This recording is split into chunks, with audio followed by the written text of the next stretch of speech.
Jadi ayat surah Al-A'raf 96 ini memberikan gambaran kepada kita, kalau beriman akan dibahagiakan, kalau berdosa maka akan dihukum. Seperti itu sederhananya. Semua permasalahan yang ibu rasakan ya, dalam kehidupan ini dari dosa. Semua kenikmatan itu justru dari kepatuhan. Itu tolak ukurnya. Jadi kalau satu waktu pernah duduk merasa sumpek, merasa sedih, kadang-kadang tanpa sebab, atau ada saja orang yang mengganggu kita, ada hal-hal yang kita dirasa tidak nyaman, yang paling pertama introspeksi diri, bagaimana hubungan kita dengan Allah.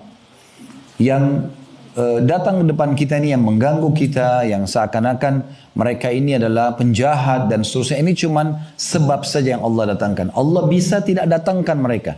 Tetapi karena pelanggaran dosa yang kita lakukan, Allah datangkan orang-orang ini sebagai ujian. Makanya sebagian salafus saleh itu mereka peka sekali. Sampai ada di antara mereka kalau lewat di sebuah tempat, mencium bau busuk saja, mereka langsung istighfar kepada Allah.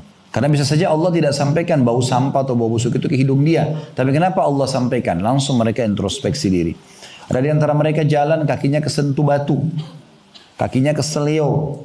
Sudah cukup untuk membuat mereka jadikan sebagai bahan muhasabah atau introspeksi diri. Astagfirullah, saya ada dosa apa nih? Ada sebagian di antara mereka mengatakan, aku mengetahui aku punya dosa di saat aku melihat perubahan sikap pasangan hidupku, tungganganku dan juga tikus yang masuk ke dalam rumahku.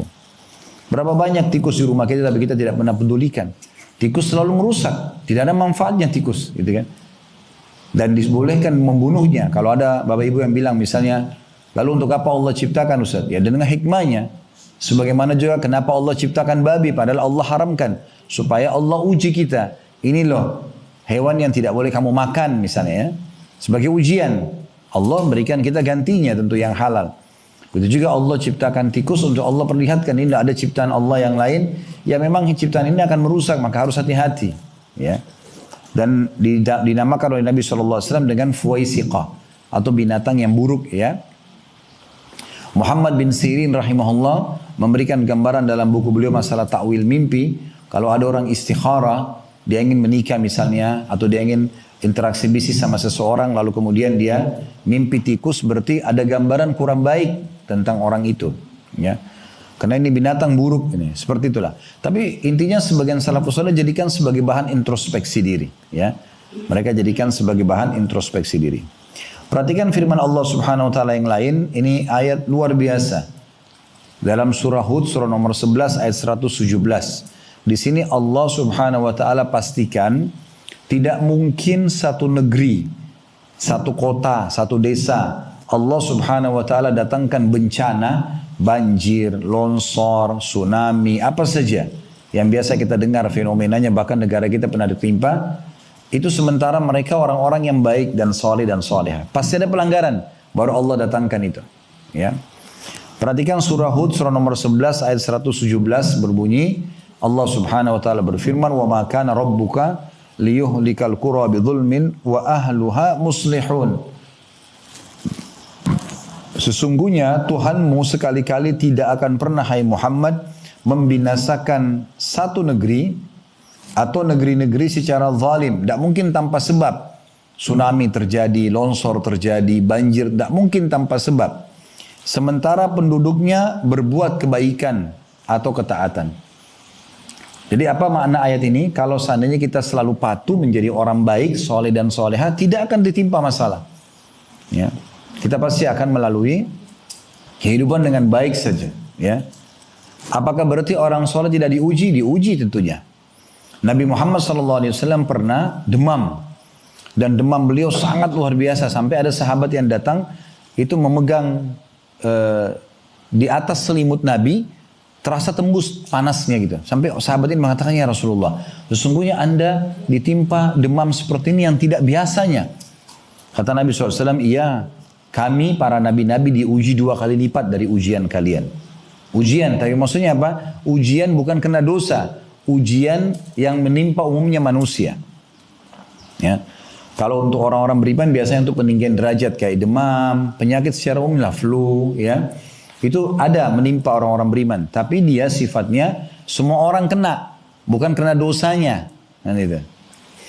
Maka kalau orang-orang beriman biasanya dilipat gandakan ujiannya. Mungkin orang biasa demam cuma 3 hari, dia 1 minggu misalnya. Lalu sahabat ini mengatakannya, Rasulullah, apakah itu berarti Anda dapat 2 kali lipat juga pahala? Kata Nabi SAW, iya, kami akan mendapatkan 2 kali lipat pahala itu. Lalu sahabat ini bertanya lagi, ya Rasulullah, siapa orang yang paling berat ujiannya? Yang umum menimpa orang, semua orang kena sebagai bentuk ujian dari Allah. Tadi saya kasih contoh misalnya demam, flu, ya. Maka kata beliau, para nabi-nabi. Lalu datang orang-orang yang mendekati iman para nabi-nabi tersebut. Tapi ini bukan berarti orang-orang beriman dan para nabi dihukum karena dosa mereka, bukan. Karena orang beriman tidak mau buat dosa, tapi kalau datang ujian ini justru akan meninggikan derajat dia di surga. Ada derajat-derajat di surga yang kita tidak bisa jangkau kecuali dengan sholat malam 100 tahun, puasa sunnah 100 tahun misalnya. Ya, sedekah 100 tahun, tapi umur kita hanya 70 atau 80 tahun. Allah mau kita mencapai derajat itu. Bagaimana caranya? Allah datangkan ujiannya. Ya, ada orang kena penyakit, dia harus minum obat, sudah 10 tahun berjalan minum obat. Itu ujiannya, supaya dia sampai derajat itu. Tapi tolok ukurnya, kata Nabi SAW, Allah tidak akan menguji seorang hamba di atas daripada kemampuannya. Jadi nggak mungkin Allah datangkan ujian kepada seorang hamba di atas daripada kemampuan dia. Baik, kita akan lanjutkan bahasan ayat kita. Sekali lagi Al-Qasas surah nomor 28 ayat 59 bunyinya, وَمَا كَانَ رَبُّكَ مُهْلِكَ الْقُرَى حَتَّى يَبْعَثَ فِي أُمِّهَا رَسُولًا يَتْلُو عَلَيْهِمْ آيَاتِنَا وَمَا كُنَّا مُهْلِكِ الْقُرَى إِلَّا وَأَهْلُهَا ظَالِمِينَ. Artinya, dan tidaklah Tuhanmu hai Muhammad membinasakan kota-kota sebelum dia mengutus di kota itu seorang utusan yang membacakan ayat-ayat kami pada mereka. Dan tidak akan pernah pula kami membinasakan satu kota atau kota-kota kecuali penduduknya dalam keadaan melakukan kezaliman. Ya, jadi tidak mungkin Allah tiba-tiba pencipta langit dan bumi ini membinasakan satu negeri, satu kota, satu desa, satu komunitas tanpa ada pelanggaran dari mereka. Dan yang luar biasa juga, pelanggaran-pelanggaran yang terjadi itu biasanya sebelum datang hukuman besar, datang hukuman-hukuman kecil dulu. Contoh misalnya, kalau seseorang mau mencuri, biasanya ada peringatan-peringatan dari Allah tuh. Dia rasa takut dulu. Semua dosa biasanya dimulai dengan rasa takut dulu. Nah kalau dia engah, saya takut nanti ketahuan, nanti Allah hukum, nanti saya dipermalukan dan seterusnya, maka dia akan berhenti. Kalau dia berhenti selesai. Tapi kalau enggak datang, dia tetap, enggak apa-apa lah, tetap dilakukan sama dia, tetap dia mencuri misalnya. Biasanya datangkan peringatan lain, ada teman yang lihat, ada teman yang nasehatin, tetap juga enggak mau dengar. Nah, terus saja begitu peringatan demi peringatan sampai akhirnya Allah datangkan hukuman yang besar yang memberhentikan dia dari kesalahannya tersebut. Dan perlu kita tahu ya, hukuman yang datang kepada seseorang dari Allah Subhanahu wa taala, walaupun berat itu di mata orang tersebut, sebenarnya kebaikan buat dia. Misal ada orang mencuri, sudah peringatan, rasa takut, ketahuan temannya, kemudian dipecat dari kantornya. Ada orang kan tetap pindah perusahaan, menipu lagi di sana, mencuri lagi. Nah ini semua terus terulang, akhirnya sampai satu waktu Allah permalukan yang besar sekali, ketangkap, dipublish di publik misalnya, dan seterusnya, sampai akhirnya dengan begitu dia berhenti. Sebenarnya di kacamata manusia dia sedang dipermalukan. Tapi sebenarnya di sisi Allah Subhanahu wa taala itu bentuk kasih sayang. Karena kalau tidak dibongkar pada saat itu, dia akan terus dengan kesalahannya. Ada orang dengan peringatan lisan mau berhenti, ada orang tidak, nggak mau berhenti. Terus saja sampai nanti peringatan besar datang padanya, baru dia mau berhenti. Nah, jadi ini cara memahami cobaan-cobaan Allah Subhanahu wa taala. Kemudian teman-teman sekalian, kita juga bisa membaca surah Al-An'am, surah nomor 6 ayat 131. Saya bacakan, "Dzalika allam yakun rabbuka muhlikal qura bidzulmin wa ahluha ghafilun." Ketahuilah hai Muhammad, bahwasanya Tuhanmu tidak akan pernah membinasakan sebuah negeri ya secara zalim sedangkan penduduknya masih dalam keadaan lengah atau tidak tahu. Ya, jadi Allah Subhanahu wa taala sebelum mendatangkan hukuman besar pasti datangkan peringatan-peringatan. Mungkin ibu dan bapak pernah lewati dalam hidupnya ada waktu pelanggaran yang terjadi, seringkali peringatan sampai kepada kita. Kadang-kadang dari orang terdekat, mungkin yang punya anak, kadang-kadang dari anaknya gitu, ya. Yang ngomong, "Ibu jangan, ibu kok begini?" Tapi kadang-kadang ada orang yang tidak mau peduli, kamu anak kecil ngerti apa? Padahal sebenarnya itu peringatan dari Allah melalui lisan anak tersebut. Dia tidak tahu. Saya pernah, subhanallah, satu waktu pernah siang hari lagi istirahat di rumah. Terus kemudian niat memang mau bangun sholat asar. Qadarullah pas saya tertidur, bangunnya itu pas azan asar. Tapi bangunnya itu karena anak saya kecil datang. Umur 3 tahun datang. Bangunin. Abati azan. Saya waktu itu bangun, terus alhamdulillah wudu dan sempat sholat mendapatkan di awal waktu. Tapi saya sempat berpikir, subhanallah, Allah gerakkan anak ini yang membangunkan saya. Dia tidak ngerti apa-apa anak ini. Cuma dia taunya kalau azan saya biasa ke masjid gitu aja. Jadi ada peringatan dari orang terdekat kita. Mungkin dari suami, mungkin dari istri, mungkin dari sahabat dekat. Kok kamu begitu? Kamu nggak takut ya? Ini peringatan semua, jangan lihat orang itu. Tapi lihat pesan yang diucapkan dari lisannya. Itu semua dari Allah Subhanahu wa ta'ala. Makin orang engah, kemudian dia berhenti, maka makin selamatlah dia. Tapi kalau dia tidak melakukan itu, maka akan jadi masalah yang besar buat dia tentunya. Ya. Jadi kita harus tahu dari ayat-ayat ini bagaimana pekahnya Allah Subhanahu wa ta'ala mengingatkan kepada kita jauh sebelum kita diciptakan tentang ya, Allah akan memberikan kemakmuran, kebahagiaan bagi orang yang patuh, menjalankan perintah, apalagi memang itu tujuan dasar kita hidup ya. Lalu Bapak Ibu tidak asing lagi dengan firman Allah Subhanahu wa ta'ala surah Az-Zariyat ayat 56 ya. Wa ma khalaqtul jinna wal insa illa liya'budun. Aku tidak ciptakan jin dan manusia kecuali untuk beribadah kepadaku. Nah jadi kalau ada yang nanya begini, Ustaz, apakah saya memang hidup di muka bumi ini untuk sholat? Jawabannya iya. Apakah untuk puasa? Iya. Apakah untuk zakat? Iya. Untuk haji dan umrah? Iya. Bakti sama orang tua, zikir, baca Quran, berdoa. Emang itu tujuan kita diciptakan.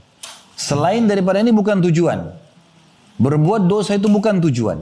Itu pelanggaran. Ya. Jadi kalau masih ada di antara kita yang berpikir untuk berbuat dosa, berarti dia keluar dari tujuan asal dia diciptakan. Harusnya dia faham ada di muka bumi ini, lahir dari rahim ibunya memang untuk mengabdi kepada Allah SWT. Itu tujuan kita diciptakan. Ya, jadi memang dari amal soleh ke amal soleh lain. Dari jenguk orang sakit, kemudian silaturahim keluarga, ke majelis ilmu, jenguk misalnya mencari nafkah, ya yang baik-baik semuanya. Ya. Kalau tempat-tempat dosa maka itu tidak ada sama sekali masuk dalam program hidup kita. Ya, harus jauh. Allah Subhanahu wa ta'ala juga mengingatkan kepada kita di beberapa ayat Al-Quran. Ayat 97-nya ya, itu afa amina ahlul qura an ya'tiyahum ba'suna bayatan wa hum na'imun. Apakah penduduk negeri itu merasa aman dari kedatangan siksaan kami kepada mereka di malam hari pada saat mereka tidur? Yaitu isi ayat 97-nya. Kemudian ayat 98-nya, awa amina ahlul qura an ya'tiyahum ba'suna duhan wa hum yal'abun. Apakah penduduk negeri itu merasa aman dari kedatangan siksaan kami kepada mereka di waktu duha atau di pagi hari sedangkan mereka lagi bermain-main? Ayat 99-nya, afa aminu makrallah fala ya'manu makrallahi illal qaumul khasirun. Apakah mereka selalu merasa aman dari siksa Allah yang tidak terduga-duga? Tidaklah merasa aman dari siksa Allah karena dosa yang dilakukan kecuali kaum yang merugi. Ayat 100-nya, awalam yahdi lilladzina yarithuna al-ardha min ba'di ahliha allau nasha'u asabnahum bidunubihim wa natbu'u ala qulubihim fahum la yasma'un. Apakah belum jelas bagi orang-orang yang mempusakai satu negeri yang sudah pernah lenyap penduduknya bahwa kalau kami menghendaki kami azab mereka karena dosa-dosa mereka dan kami kunci mata hati mereka sehingga mereka tidak dapat mendengar dan mengambil pelajaran lagi. Ya, jadi maksudnya seperti kasus Fir'aun di Mesir ya. Penduduk Mesir harusnya bisa memahami kalau sudah pernah ada orang disiksa di negeri itu ya. Disiksa di negeri itu maksudnya di Mesir. Jangan sampai penduduk Mesir kembali lagi mengulangi perbuatannya Fir'aun. Kufur kepada Allah, menolak ayat-ayat Allah. Karena siksaan itu bisa terulang pada mereka.